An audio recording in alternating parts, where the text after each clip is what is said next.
Well, remember that time that we had a revolution over taxes and how we didn't like to pay all those dirty taxes? Well, Traitor President Davis must not have read his history book, because this week he's going to implement a lot of ridiculous taxes.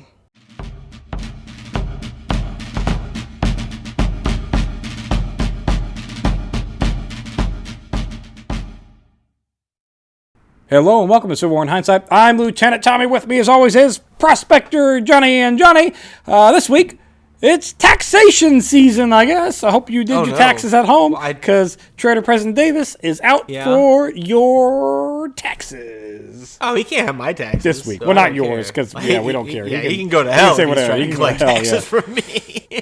But in any case, give taxes to real governments, not puppet, made-up, make-believe, pretend governments. Yeah, on the 24th, it's going to open up with Traitor President Davis asking Congress to issue a hefty levy of taxes, so Confederate citizens will now have to pay 1/10 of all produce of their land, really doubling down on trying to feed that army thing. So 1/10 of all produce. So that's money. Anything your land asking for Confederate bucks back. No, he's saying, I want your actual food. Whatever you make. Yeah. Fruit, veggie, cotton, cows, pigs, tobacco, sheep, whatever it happens to be. We're getting 1/10 of it. Yeah. 10%. Straight off the top. 10% of it is ours. Holy 10% of the yield. Straight off the top. Yep. That's not great. It's also a day of Raiders, Johnny, as Union Raider. Day of Raiders, Union Raiders / land pirates are going to, underneath Dodge. He's going to capture Tuscumbia, Alabama, and Grierson, other Union Raider here. He's going to skirmish with Confederates at Garlandville and Birmingham, Mississippi. Meanwhile, Confederate pirates underneath Marmaduke are going to engage in a skirmish at Mill Creek in Missouri. So we got land pirates. If you're a citizen right now, you just cannot be left alone. Good God, they're doing way more than any of the armies are doing. Yeah, they kind of are. But I guess it's easier when you're not fighting another army. You are raping and pillaging innocent civilians. Yeah. It's a lot easier to do that. Allegedly, potentially, presumably. Allegedly, yeah. Yeah, most likely.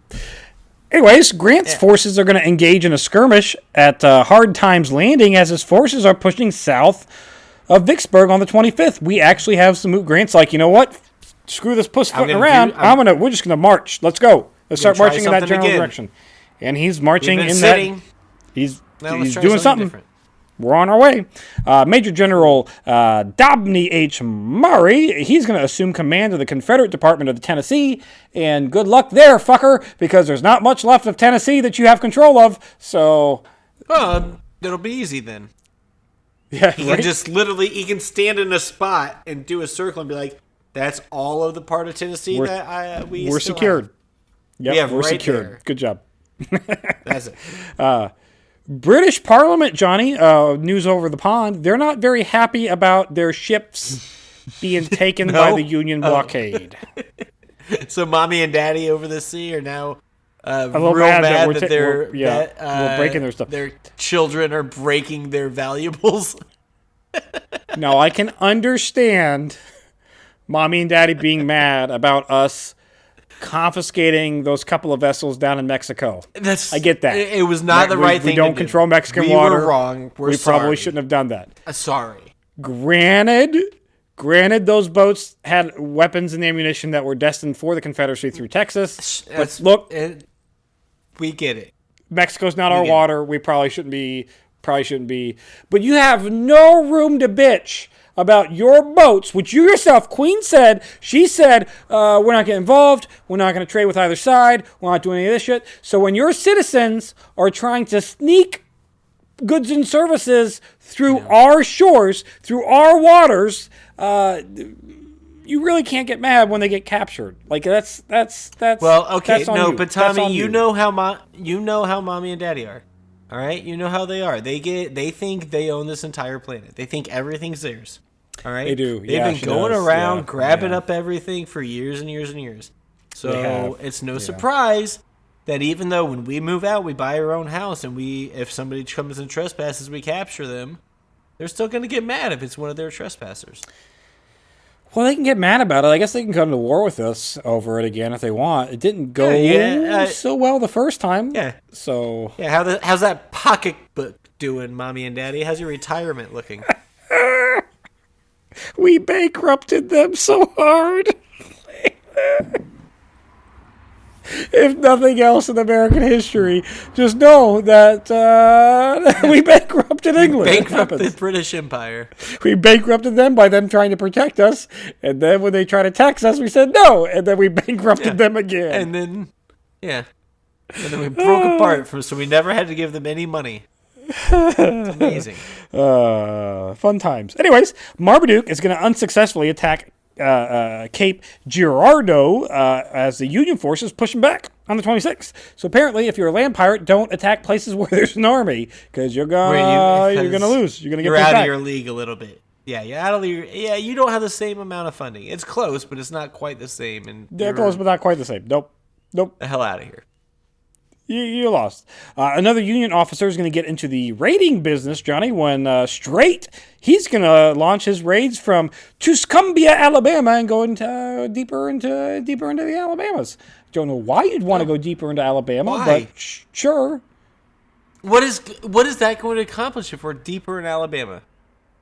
Who cares about deeper Alabama? I can't think of anything. Is he going to Gulf Shores? Is he wanting a vacation? Like what? Yeah, maybe that's about trying to get to the Gulf. Redeeming about Alabama. Trying to think. I mean, as far as I'm concerned, Alabama, Mississippi, parts of Georgia, they can have it. Yeah. There's not a lot. There's not a lot in those areas that. Anyways, look, they're raiding into Alabama for reasons. So, yay! Get your swampland. On the 27th, Hooker's forces are going to begin their battle plan. Johnny, the battle plan we had a couple weeks ago. Hooker's going to launch it. We're going to do it. He's going to try to flank. He's going to try to flank Lee by going down on the left side. Big successes. And then a hit through Fredericksburg as a distraction, and then use the cavalry way down south towards Richmond. He's going to start. He's moving. He's doing it. He's moving. No, we don't. Spoiler alert. There's not even a battle yet. He's you always do this. You always build up some big old, hey, we're implementing a plan, and really the implementing of the plan is literally them just starting to walk. It takes a week. Their 10-day trip. We're starting to walk. He's walking from Famous up the Rappahannock towards Kelly and U.S. Fords in order to try to flank, his flank attack against Lee. On the 28th, Hooker's going to begin those crossings of the Rappahannock into the wilderness upstream from Fredericksburg. When they are spotted, like? It's a big pretty one, much right? immediately by Confederate scouts, who then ring the alarm in Fredericksburg, and you can hear the church bells, the Episcopal church bells there in Fredericksburg ringing the alarm like the the bluecoats are coming. The bluecoats are coming right across. Now the Rappahannock River though, it's a big river. Is it hard to cross? Is that why they caught them, because they had to build a bridge or make a big ruckus? No, so remember Burnside tried to cross Rappahannock, and he's like, we can't do it. We got to wait for our pontoons. But then he could have just he waited for his pontoons, and he could have just, we're there. It's not it's like a large creek. I mean, there are spots of it that are very deep, and there are definitely spots of it that are like waist deep that you can kind of walk across. But I'm guessing also, this is the time of year, though, that all of that type of... It is a little bit high. It is a little bit highest. A little bit higher because things are but recently it's been a little wet. All right, it's still, it's not the Mississippi. It's not the Ohio. It's not the Mississippi. It's not the Ohio. It's no. This is not the Rappahannock is not a raging river. It's not the Potomac. It's It's just river is just a river. Kind of a big name to give it because it's not. It's more. I call it the Rappahannock Creek. Okay, fair enough. I got a picture of it. It's like the White River. It's like, Johnny, it's like they crossed White River. It's like the White River. They crossed it, and then immediately found out, and then nothing Confederates find out. Ringing the bells. There we are. Yep. Spotted. Bells are ringing. While this battle plan is coming underway, Lincoln is going to commune the death sentence of a Sergeant John A. Chase, who was convicted of striking and threatening an officer. What? I mean, I had a fellow boy in blue back in the day smack me in the face once, and he didn't get the death sentence for that. The death? For a smack? So a smack and a threaten. Yeah, smack and a threaten.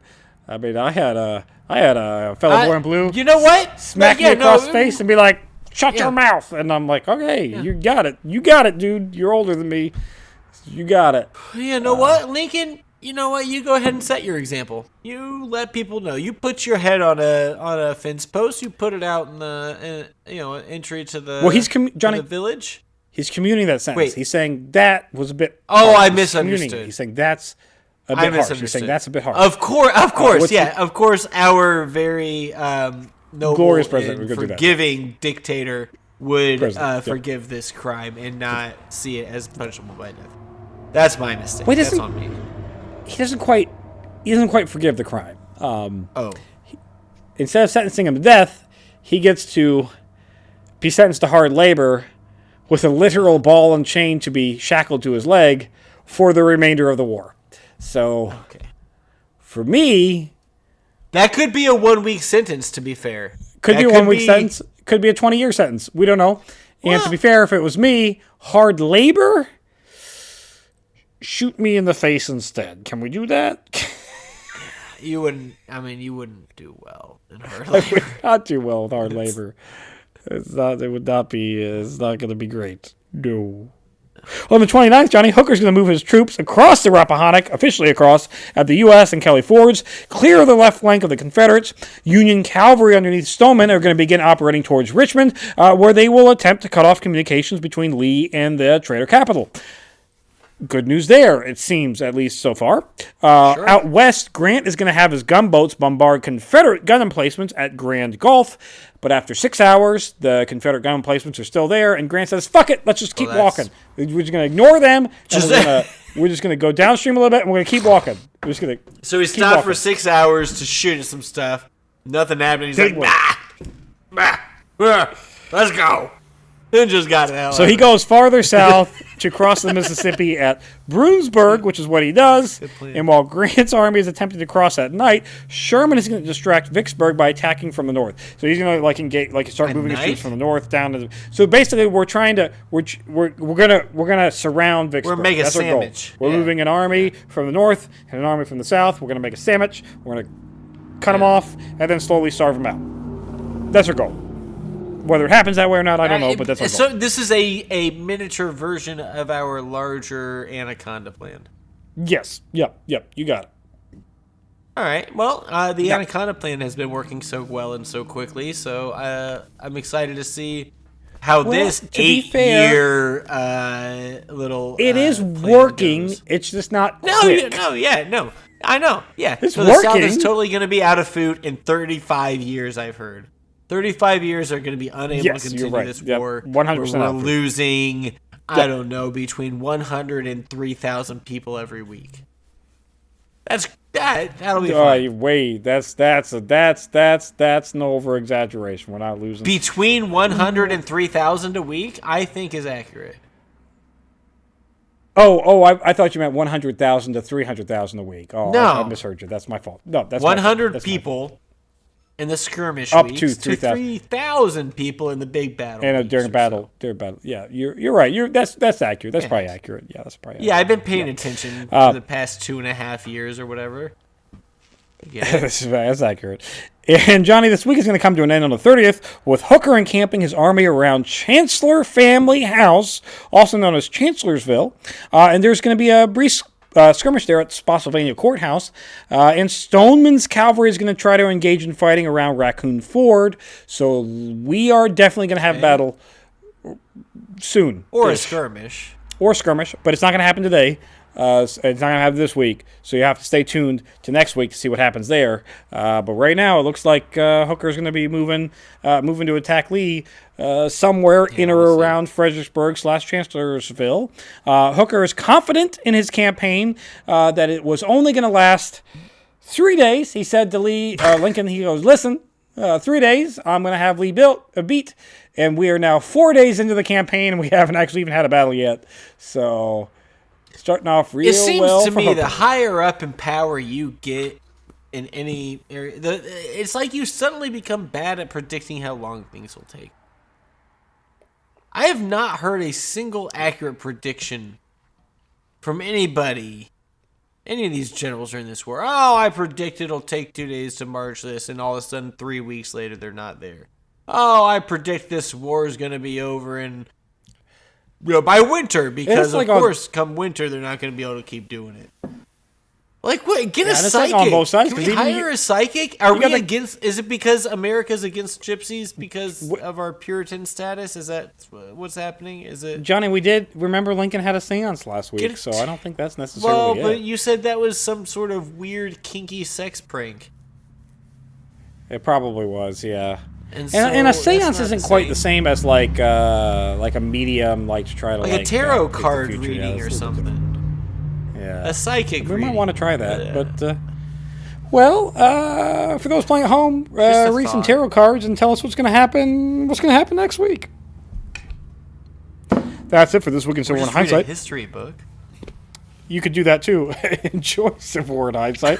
Check out Historic Hindsight. We talk about all kinds of fun, random, weird things, like how a bunch of World War II vets thought that the government was lying to them during the election and took over the city council by force. And it turns out that, yes, in fact, they were lying about the election. So, yay, politics. Oops.